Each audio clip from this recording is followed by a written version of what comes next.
At 8:45 a.m., the North Tower of the World Trade Center is hit by an airplane, American Airlines Flight 11. Firefighters rush to the scene just as they have been trained to do. The verbal accounts of 3 firefighters were suppressed for many years. What they saw, heard, and felt did not fit into the 9/11 Commission's final report because what they heard were explosives going off in the lobby of the North Tower. They were inside the lobby when it reportedly collapsed in on them. What they saw hit the South Tower at 9:03 a.m. was a large black plane. Their testimony would have discredited the 9/11 Commission's report from the start. These 3 firefighters are on record stating there were bombs going off inside of the lobby, and there may be other bombs in nearby buildings as well. Why was the information hidden from the public for so long? In 2010, their eyewitness accounts were finally released by the National Institute of Standards and Technology after being sued by the International Center for 9/11 Studies. The video reveals what 3 firefighters witnessed before and after the South Tower is hit at 9:03 a.m. on September 11th morning. From the beginning of the shorter 2-minute video, you will notice that the radio in firefighter number 1's hand isn't working. At 8:43 a.m., the top of the North Tower is struck by American Airlines Flight 11. At 9:03 a.m., the South Tower is struck by United Airlines Flight 175. This is the plane that Firefighter 3 describes as a very large black plane. At 9:59 a.m., the South Tower completely crumbles into rubble and dust in just 10 seconds after burning for about 60 minutes. 29 minutes later, at 10:28 a.m., the North Tower falls in roughly 10 seconds at free fall speed as well, also after burning for 60 minutes. Why would the South Tower fall first? If the North Tower was hit first, shouldn't it fall before the South Tower? How did these buildings collapse straight down at free fall speed without any resistance? How is it possible that 210-story skyscrapers completed in 1973 burned for about 56 minutes across 8 floors and 103 minutes over 5 floors before collapsing to the ground? How does NIST account for the laws of physics being completely ignored? Even more revealing is that at 5:20 p.m. on 9/11, World Trade Center Building 7, a 47-story skyscraper across the street from the Twin Towers, also fell to its own footprint in just 7 seconds without any plane hitting it. John Schroeder, firefighter and first responder, explains his version of what really happened on 9/11. So we were here heading up to the 24th floor stairwell, and all of a sudden we heard, "Mayday, mayday, second plane, second plane." And we're looking at each other, come on, there's no second plane. There's no way there's a second plane. Within seconds, one building gets rocked. We got bounced around in the stairwell like pinballs, and we just said, you know what, time to go. We got down to the lobby. Everything was blown out, exploded. We were the only ones in the lobby now. We're going, wait a second here, where is everybody? But for every window in the lobby to be exploded, I mean, them windows, they were 2-3-inch glass. Come on, they exploded out of the lobby? It wasn't from the jet fuel, no way. The elevators exploded. They were far away down from the lobby. The lobby was over here. That should never have happened. We come down, it looked like a bomb went off in the lobby.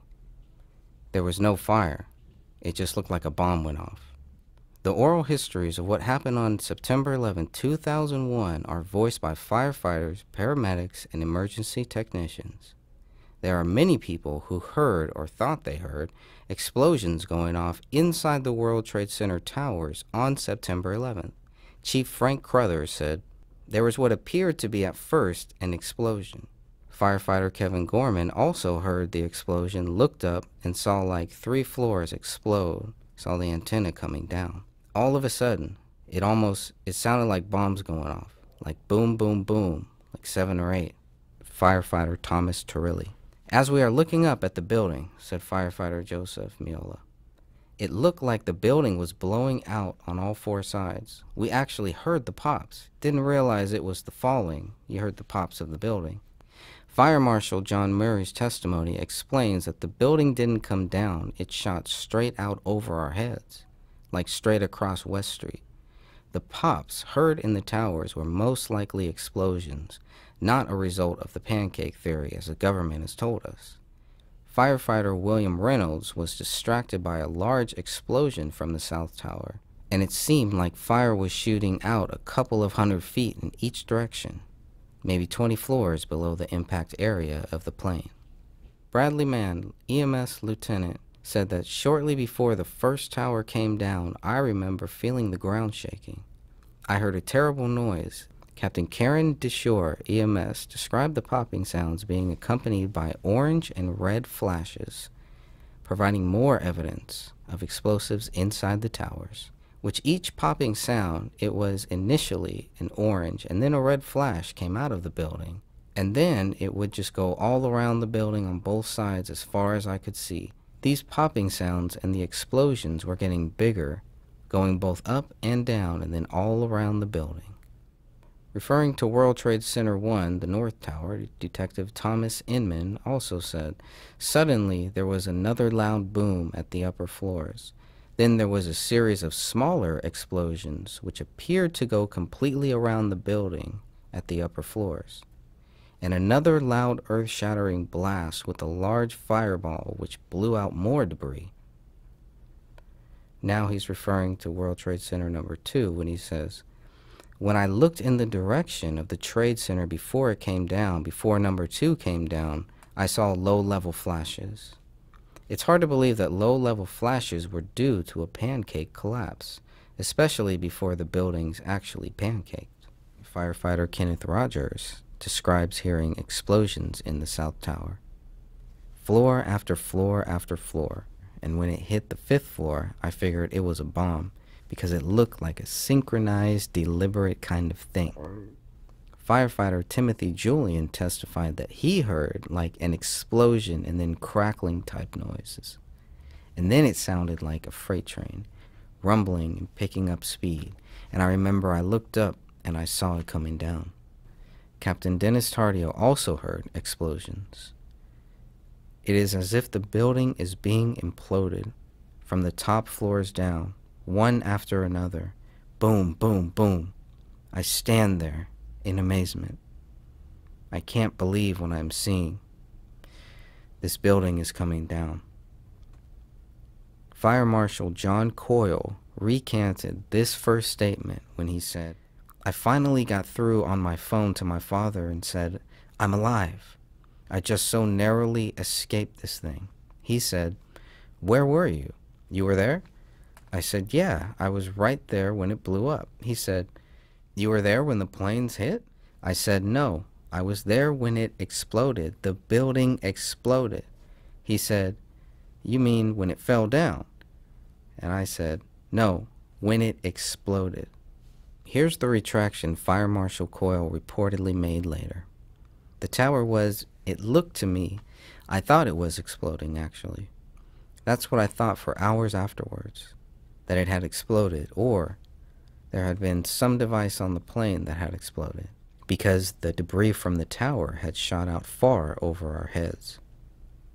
Deputy Commissioner Thomas Fitzpatrick's testimony adds more proof leaning towards an explosion. "A puff of smoke coming from about 2/3 of the way up. Some people thought it was an explosion. It looked like sparkling around one specific layer of the building. Then the building started to come down. My initial reaction was, this is exactly the way it looks when they show you implosions on TV." Firefighter Craig Carlson claimed he heard about 10 explosions before World Trade Center 2 collapsed perfectly straight down. "You just heard explosions coming from Building 2, the South Tower. It seemed like it took forever, but there were about 10 explosions. We then realized the building started to come down." New York firefighter John Schroeder knew that something's wrong here when the elevators exploded in the lobby of one of the towers. He says, "A plane just hit the Trade Center. There was a lady on fire right outside of the door. My buddy Teddy had a can. He was putting her out. That might have saved his life. By the time we got around to the corner, to the west side, there was 30 floors on fire. So we're standing there in the lobby. We're getting it together. I look down to my right, and the elevators exploded. Some kind of like a Bruce Willis Die Hard movie. People just coming running out of the elevators on fire. We're in there for maybe 5 minutes. 5 minutes and the elevators exploded on us. Yeah, we said something's wrong here. The plane hit up on the 80th floor. I mean, in 5 minutes, and all of a sudden, the elevators are exploding on the first level of the lobby? The following is a quote from former Mayor Rudy Giuliani during an interview on 9/11 with Peter Jennings for ABC News. I went down to the scene and we set up headquarters at 75 Barclay Street, which was right there with the police commissioner, the fire commissioner, the head of emergency management, and we were operating out of there when we were told that the World Trade Center was going to collapse. And it did collapse before we could actually get out of the building. So we were trapped in the building for 10-15 minutes and finally found an exit and got out, walked north, and took a lot of people with us. The only thing stranger than someone walking over dead bodies in Building 7 on September 11th would be a firefighter opening a closet door inside one of the Twin Towers and finding a dead body inside. For New York firefighter John Schroeder, that's exactly what happened. Schroeder was one of the last people to exit the towers after rescuing people inside. When he got down to the 3rd floor of the stairwell, he says, that's where the stairwell collapsed on us. Saying his final prayers, Schroeder and another lieutenant began looking for another stairwell to exit the building. They opened a door and, quote, find a body in the closet. Schroeder says, we're like, what the heck is that? Where did this come from? Something crazy going on. Looking for an exit, veteran maintenance worker William Rodriguez was shining a flashlight that caught Schroeder's attention. Schroeder says, that's where the maintenance fella with a little flashlight saved our lives. If it wasn't for him, we never would have found another stairwell. The building would have collapsed. The last men in the tower made it to the lobby. We got down to the lobby, Schroeder continues, and everything was blown out, exploded. Being the only one in the lobby, we're going, wait a minute, where is everybody? Because the building was coming down on the outside. They moved the command post to the World Trade Center 2, South Tower. In the lobby, Schroeder continued, it looks like everything had exploded. Schroeder and his group all fled the scene, with Schroeder diving into the river of Jersey as the South Tower collapsed. The North Tower came down shortly after that.